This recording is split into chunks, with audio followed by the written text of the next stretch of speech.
Bonsoir Nathalie Kosciusko-Morizet, ça va? Bonsoir, bienvenue. Ça va bien, bonsoir. En face de vous, Patrick Cohen. Plus de 46% pour le Front National dans un duel de second tour face à l'UMP. C'est évidemment un problème pour la gauche qui a été éliminée dès le premier tour, mais aussi pour la droite qui ne profite pas à plein de l'impopularité du pouvoir et qui n'est pas passé loin de la défaite. Quelle réponse, selon vous, est-ce que l'UMP doit poursuivre sur la voie de la droite décomplexée, comme l'a affirmé Jean-François Copé dès le dimanche soir? Je crois d'abord que, avant d'être un problème pour la droite, pour la gauche, c'est l'illustration d'un problème pour la France. C'est l'écho des problèmes des Français. Et peut-être qu'avant de l'interpréter en termes politiques, ce qui mène jamais très très loin, on devrait se poser la question de savoir ce qui a amené là. Oui, c'était compris dans ma question. Évidemment, quelle réponse évidemment, c'est une situation particulière parce que c'est la circonscription de Jérôme Cahuzac. Mais c'est aussi la suite d'une série d'élections partielles qui ont toutes été perdues par le pouvoir en place. Donc, le pouvoir en place s'est effondré, mais effondré avec probablement une très forte abstention d'une gauche qui est aujourd'hui déçue, d'électeurs qui ont cru aux promesses de François Hollande, aux promesses du candidat Hollande, d'électeurs qui et qui aujourd'hui, du coup, se retirent en quelque sorte de la politique. Bon, et puis il y a un fait nouveau. Dans cette élection partielle, comme il y a eu dans l'élection partielle du Val d'Oise, qui est qu'on a des électeurs de gauche qui, au deuxième tour, n'hésitent plus à voter Front National. Ça, c'est un fait nouveau. C'est-à-dire que par le passé, il n'y avait pas ce genre de transvasement. Ce qui m'amène, enfin moi, ce qui me confirme dans l'idée, une idée que j'ai défendue déjà par le passé, une conviction forte, qui est que c'est pas ce FN une extrême de la droite, c'est pas la droite en plus radicale, c'est juste autre chose et ça renvoie la droite comme la gauche à la question de savoir quel genre de réponse ils apportent aux Français. C'était ma question. C'est autre chose, avez-vous dit. Il y a un débat depuis dimanche sur le Front républicain. Est-ce qu'il est mort? Est-ce que ça sert à quelque chose ou pas, etc. Que droite et gauche appellent, en cas de duel, à faire barrage au Front National, comme on disait autrefois. Vous avez, vous, signé un bouquin qui s'appelait Le Front Antinational, pour dire en somme, il y a 2 ans, plus de 2 ans, que le FN n'était pas un parti comme les autres, que quand il fallait choisir, vous choisiriez toujours plutôt un candidat du PS qu'un candidat du Front National. Est-ce que c'est toujours votre position, votre sentiment aujourd'hui? Moi, je crois, c'est ma conviction, que quand on est confronté à ce choix, ce qui n'est pas évidemment ma préférence, moi je préfère avoir mon candidat présent au second tour, mais quand on est confronté à ce choix, on ne peut pas renvoyer à dos, en l'occurrence le PS ou le Front National, que de toute façon on ne doit pas renvoyer à dos un parti dont on ne partage pas les options, un parti qui, à mon avis aujourd'hui, fait du mal à la France, le Parti Socialiste, et un parti qui lui est dans un espèce d'ailleurs politique, un parti qui ne propose pas vraiment de solution, un parti qui surfe sur la crise. Autrement dit, pour moi, on ne renvoie pas dos à dos un parti qui est dans le cœur du jeu républicain, qui propose des solutions même si on n'est pas d'accord, et un parti qui est dans les extrêmes. Moi, c'est mon choix politique. Mais je dis en même temps, au sein de la direction de l'UMP. Hein. Non, c'est plus compliqué que ça. Enfin, la plupart des dirigeants UMP, qu'on entend, je l'ai écrit dans ce livre, j'aime pas le terme Front républicain, parce qu'en fait, il fait référence à une période de notre histoire. Et surtout, j'aime pas le terme consigne de vote. Je crois que les Français, ils n'ont pas du tout envie que les politiques leur donnent des consignes. Ils n'attendent pas ça des politiques, en fait. Il y a une espèce d'illégitimité qui pèse sur la consigne d'un politique. Au nom de quoi, pourquoi vous nous donnez des consignes? Ils attendent des politiques qui leur disent ce que sont leurs options, ce que sont leurs choix. Moi, dans ce genre de configuration-là, mon choix est clair, je l'ai donné et je le redonnerai, quitte à ce que ça me coûte d'ailleurs, puisque ça avait amené le Front National à prendre des positions très particulières dans la dernière élection législative. Oh, mais c'est pire que ça. C'était la seule circonscription en France dans laquelle le Front National avait appelé à voter pour le candidat socialiste. Candidat socialiste qui, lui d'ailleurs, et les dirigeants du Parti socialiste s'en étaient assez peu émus à l'époque.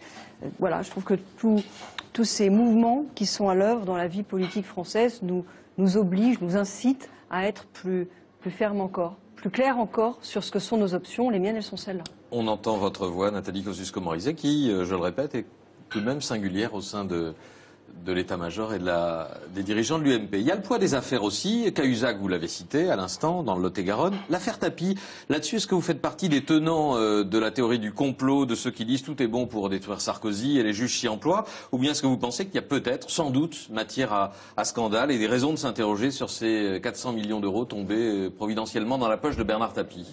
Il y a une addition d'affaires en ce moment dont on a vraiment le sentiment, et je crois que ce n'est pas particulier au monde politique, d'ailleurs je pense qu'il y a beaucoup de Français dans cette idée, on a vraiment le sentiment que derrière ces affaires, on cherche de manière très systématique Nicolas Sarkozy, et ça se voit notamment dans le commentaire, parce qu'un certain nombre de ces affaires sont amenées de telle sorte qu'on a l'impression que tout de suite, la question c'est de savoir s'il va pouvoir y avoir un lien avec Nicolas Sarkozy. Il y a un marionnettiste qui tire les ficelles pour faire converger les affaires sur Sarkozy. Je vais vous dire, et je fais le lien avec la question précédente, ce jeu qui a consisté depuis des années à avoir, à chaque fois qu'il y a une affaire à gauche, la droite qui se réjouit.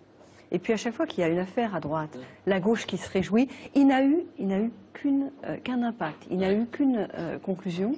Ça a été la montée du Front National qui engrange les dividendes sans rien faire, quand la droite et la gauche se renvoient ça. Et moi, pas plus. Il ne s'agit pas de se réjouir ou de le déplorer. Patrick Cohen, je finis pas plus que je n'ai commenté, contrairement à ce qu'avait fait la gauche d'ailleurs dans des situations précédentes, commenté lourdement l'affaire Cahuzac au moment où il y avait des renvois de responsabilité, je ne commente les autres. Et je n'ai qu'une chose à dire sur ce sujet. Je trouve que les politiques devraient avoir, vis-à-vis des affaires de justice, une grande réserve, et je trouve que les juges devraient avoir, vis-à-vis des questions politiques, une aussi grande réserve. Et les moutons seront mieux gardés. C'est-à-dire que j'ai trouvé très choquant, grave, l'affaire du mur des cons au syndicat de la magistrature. Parce que quand on est en situation de juger, on se doit d'avoir la plus grande crédibilité en quelque sorte. Il faut qu'il n'y ait aucun doute sur une possible partialité. En tout cas, ce qui est sûr, Nathalie, c'est que ça n'aide pas les Français à aimer la politique. C'est sûr, mais de la même manière, j'aime pas quand les politiques font des critiques trop sévères, trop raides, trop définitives sur la justice, parce que je trouve qu'entre les politiques et la justice, chacun doit s'en tenir à une forme de retenue. Voilà, il faut que les juges jugent sans haine, sans a priori politique, sans mélanger les genres, et à ce moment-là, la démocratie se portera mieux. Et que les politiques aussi tiennent compte des décisions de justice quand elles sont rendues. Vous avez, vous, des affaires ou des fantômes dans votre campagne parisienne? Est-ce que Jean Tibéry, condamné à 11 mois de prison avec sursis, 3 ans d'inéligibilité pour fraude électorale, est-ce qu'il a une place? Est-ce qu'il peut avoir une place dans votre campagne et sur vos listes? Vous voyez, Patrick Cohen, j'ai déjà répondu à plusieurs reprises à cette question, y compris régulièrement. Oui, mais vous avez pas fait toujours la même réponse. Si, toujours la même réponse. Non. Et ça fait des dizaines de dépêches AFP. Et à chaque fois, des journalistes, toujours un peu avec le même point de vue. Vous voulez que je vous montre pourquoi vous n'avez pas toujours tenu la même réponse? Toujours la même réponse, Patrick Cohen. J'ai toujours fait la même réponse à ce sujet. Et je vais vous dire, je ne vais pas la faire en boucle. Patrick Cohen, je ne vais pas la faire en boucle. Moi, je ne la connais pas, en revanche. Vous la connaissez pas? Non, je vous jure que c'est vrai, Nathalie. Écoutez, j'ai répondu. Alors, vous recherchez mes déclarations du mois de mars, puis mes déclarations du mois d'avril. Elles sont strictement valides. Similaire. Mais pourquoi il était derrière vous dimanche? Et j'y tiens. Mais parce que j'ai invité tous les élus de Paris, Patrick Cohen. Et c'est bien normal. Et aujourd'hui, Jean Tibéry, il est maire du 5e arrondissement. Il n'aurait pas sa place sur vos listes. Et j'ai répondu à cette question dimanche aussi, puisque vous avez écouté cette émission, vous avez vu la réponse. Vous n'avez pas répondu. J'ai répondu, bien sûr, j'ai répondu qu'aucun des élus qui étaient présents n'avait aujourd'hui de garantie. Et je trouvais ça bien naturel, puisque je l'ai dit aux Parisiennes et aux Parisiens. Je dirais au mois de novembre qui sont les têtes de liste par arrondissement, et probablement 1 ou 2 mois après, qui sont les listes par arrondissement. Donc Jean que Tibéry n'aura pas sa place. Aux Parisiennes et aux Parisiens. Et je viens de répondre, et je peux vous le refaire en boucle, Patrick Cohen. Mais j'aimerais que vous posiez... En mars, vous disiez, les élus qui ont une condamnation... Je vais aller plus loin, Patrick Cohen. Oui. J'aimerais que vous posiez les mêmes questions à tout le monde. Parce qu'après tout, les mêmes questions se posent. Oui, il y a eu des condamnations à gauche parisienne. Oui, alors vous ne leur posez jamais la question. Hein. Jamais la question. Non, jamais. Oh, vraiment pas. Et je vais vous dire autre chose. Moi, mes principes, je me les applique. Je les applique et ils seront appliqués. Et j'ai dit quels ils étaient. La gauche, on la voit alors défiler avec des principes. Mais quand il est question de les appliquer, alors là, il n'y a plus personne. Moi, j'ai en face de moi une candidate de la majorité sortante qui nous dit que maintenant, on va faire la parité à gauche. C'est formidable. Delanoë disait la même chose en 2008. Aujourd'hui, il n'y a pas la parité dans les maires socialistes d'arrondissement. On nous dit qu'on va mettre en œuvre le non-cumul des mandats. C'est formidable. Delanoë disait la même chose en 2008. Ils n'ont jamais appliqué le non-cumul des mandats. J'aimerais, Patrick Cohen. Moi, je suis très clair sur ces sujets. Ça vous gêne maintenant. Moi, je suis très clair sur ces sujets. J'ai pas eu ma réponse. J'aimerais que vous posiez les mêmes questions à tout le monde. Moi, j'ai répondu. Je ne vous ai jamais entendu poser ce genre de questions aux autres candidats. Vous avez compris la réponse sur Jean Tibéry? Ah non, je suis déjà fait 12 fois, Patrick Cohen, c'est bon, il la connaît. Mais ça, c'est une affaire entre vous. Vous venez de la faire. Mais c'est pas une affaire entre nous, c'est une question publique. Est-ce que Jean Tibéri aura sa place ou pas? Mais je vous ai déjà répondu au mois de mars et avril sur les principes, et pour les listes à l'automne. Vous les aurez, vous en faites pas, on saura pour qui on veut. Alors, votre campagne s'accélère pendant que vous faites NKM près de chez vous, hein, dans les différents quartiers. Il y a 121 quartiers à Paris. C'est quartiers au sens des conseils de quartier. Ah oui, voilà. D'accord. Et il y a 4 quartiers par arrondissement, c'est ça? Ah bah non, il y a les petits arrondissements, des grands arrondissements, ça dépend des arrondissements. Pendant que l'équipe Hidalgo Delanoë inaugure ses aménagements, la place de la République il y a 10 jours, les voies sur berge, rive gauche la semaine dernière. Alors je vais vous demander ce que vous ferez si vous êtes élu, notamment sur les voies sur berge, la circulation, c'est important. Après ce petit magnéto-trottoir, vous allez voir, c'est une fiction, c'est amusant, ça n'est pas la réalité, mais ça existe. Excusez-moi, si la droite parisienne réouvre les voies sur berge aux voitures, bonne nouvelle, vous avez vu ça? Je serais ravi. Ce sera bien. c'est le bordel. Bah oui, puis ils le savent, de toute façon ils le font exprès. Bon, alors pour les automobilistes, c'est pas très pratique. On va voir ce qu'en pensent les piétons. C'est pas mal là, le vélo sur les voies sur berge. C'est sympa. On est très bien installés. Vous savez que la droite parisienne veut réouvrir les voies sur berge aux voitures? Ah bon? Là? Je suis pas au courant, moi. Bah, dans 1 heure. Non, c'est pas un gag. Mais comment ils auraient fait là? C'est pas possible. Excusez-moi. En fait, je vais vous demander de partir parce qu'il y a la droite parisienne qui va réouvrir les voies sur berge aux voitures. Aux voitures? C'est dommage. Est-ce qu'on peut retarder les véhicules un peu Vous avez pas l'air au courant, mais en fait, dans 1 heure, ils vont rouvrir les voies sur berge. Faut vous dépêcher là. Ouais. Donc il va falloir vous dépêcher un peu de finir de manger parce que les voitures vont revenir. Ça passera jamais. J'arrive, on occupe. Ah non, mais on fait une manif. Avec mon pâté de canard et je défile. Voilà, reportage Céline Degenay. Alors, les voies sur berge. Les voies sur berge. Écoutez d'abord, moi je trouve qu'une ville n'a pas vocation à être un grand circuit automobile. Et d'ailleurs, c'est pas par hasard que toutes les grandes métropoles, toutes les grandes capitales ont réduit la place de la voiture. Et je trouve que c'est une tendance normale. En revanche, il y a manière et manière de le faire. Et on n'est pas obligé pour le faire de créer de gigantesques embouteillages. C'est quelque chose... Moi, ça m'a choqué. Ah, il faut choisir. Quand on a entendu un jour des élus dire on veut dégoûter les automobilistes. Parce que je trouve que ce n'est pas le rôle d'un élu que de chercher à dégoûter les citoyens. Et il y a d'autres manières de faire. D'autant plus que dans un gigantesque embouteillage, il y a ceux qui sont dans l'embouteillage qui en souffrent, les automobilistes, mais il y a aussi tous ceux qui sont en vélo, il y a les piétons, il y a ceux qui cherchent à slalomer, il y a ceux qui attendent une livraison. La régulation de la circulation par le gigantesque embouteillage, ce n'est pas une solution. Sur les voies sur berge, j'ai 3 critiques. D'abord, la concertation a été une catastrophe. Vous rouvrez ou pas? Je vous réponds.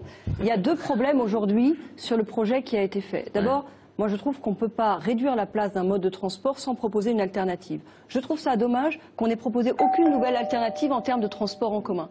Et puis il y a une autre chose, c'est qu'au niveau du musée d'Orsay, vous avez une voie basse qui est plein nord, qui est très froide. À mon avis, il n'y aura pas un touriste ou un Parisien qui ira l'hiver. Et une voie haute, le quai aujourd'hui, qui est rempli de voitures. C'est un gros embouteillage, alors que là, c'est très beau. Donc, vous avez le musée d'Orsay. Faire des aménagements saisonniers. Pas du tout. Pas du tout. Je propose un projet alternatif. Par exemple, au niveau du musée d'Orsay, il faut faire passer les voitures en bas. Parce qu'en bas, ça n'a pas grand intérêt à cet endroit-là. Et en revanche, en haut, il faut étendre l'esplanade et garder une voie réservée pour les bus, les taxis, les vélos, les livraisons propres. Bref, avoir quelque chose qui favorise véritablement le transport collectif. Et embouteillage à la porte. Pas du tout. C'est la sonnette. C'est Patrick qui me cite ou Jean Tibéri, on ne sait pas, mais il y en a plus deux qui sonnent à la porte en tout cas. Enfin, en tout cas, on peut faire autrement. Je vous promets qu'on vous réinvitera pour détailler votre projet, il sera connu à l'automne. Il sera connu à l'automne. Merci beaucoup en tout cas Nathalie.